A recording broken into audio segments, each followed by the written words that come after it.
Welcome to my vlog mga guys. So karon mag-harvest ta og string beans. O taas na kayong string beans mga guys. So kining tanan mga guys, so diri rin sa ato ang backyard garden.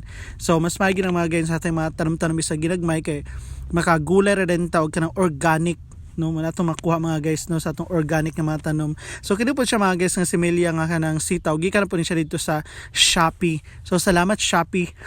Og magkuha po ta karon mga guys og mga talong para maka gulay gid og lamian nga kanang talong with string beans ug uban pang malalang mga vegetables sa atong backyard garden. So kung wala pa man naka-subscribe mga guys, subscribe na dayon para magkita-kita ta sa sunod na akong vlog.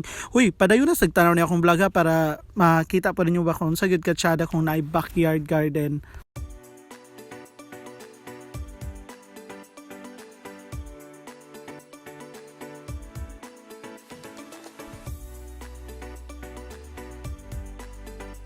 Bita nagtanong po tag sayuti mga guys, so kuhaan pa na to sayuti kay sagulan po na to atong string beans ug talong og sayuti. So mura rin siyang sari-sari karon mga guys.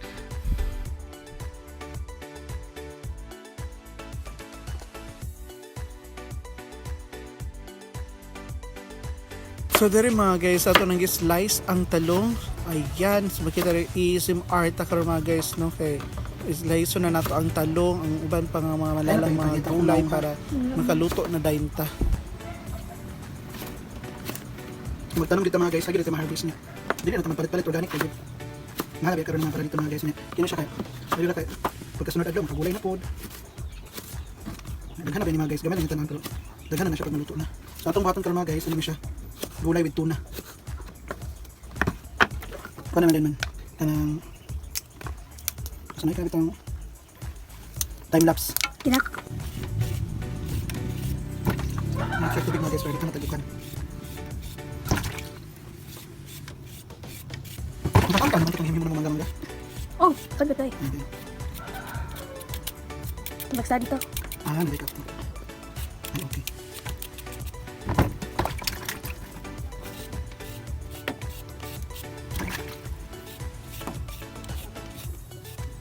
Noy, ano sila tamat ito? Ha? Noy, ano ba sila? Wala na. Bigyan kayo. Magkapiliguhan.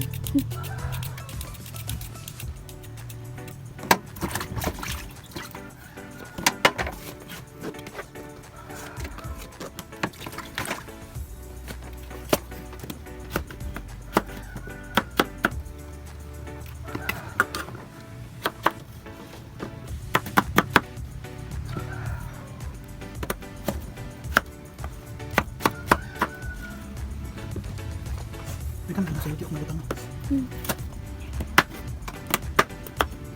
Ito, wala wakang listo.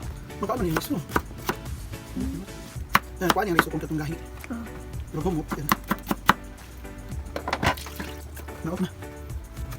Is magtadtad na po mga panakot. So kini mga guys, so akong gitadtad nga panakot is kina atsal, bombay, napoy ahos. So kini atsal mga guys, sinatag po ni silingan. So nila po mga isa dati masilingan kay napoy makapahatag sa tuwa para hayahay. Ihatag lang sa silingan.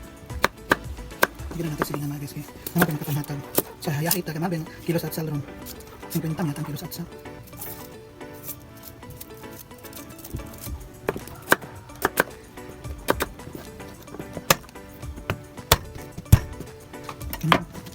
Okay na.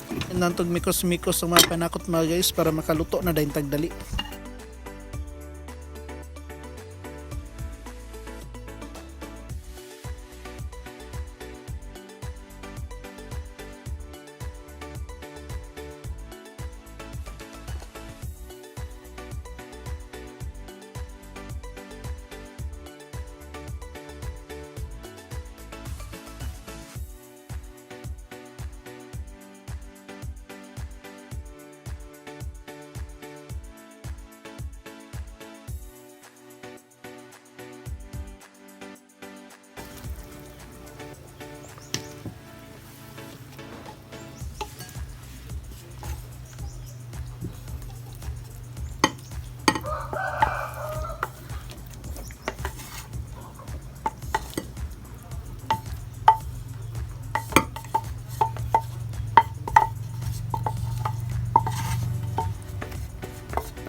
kini.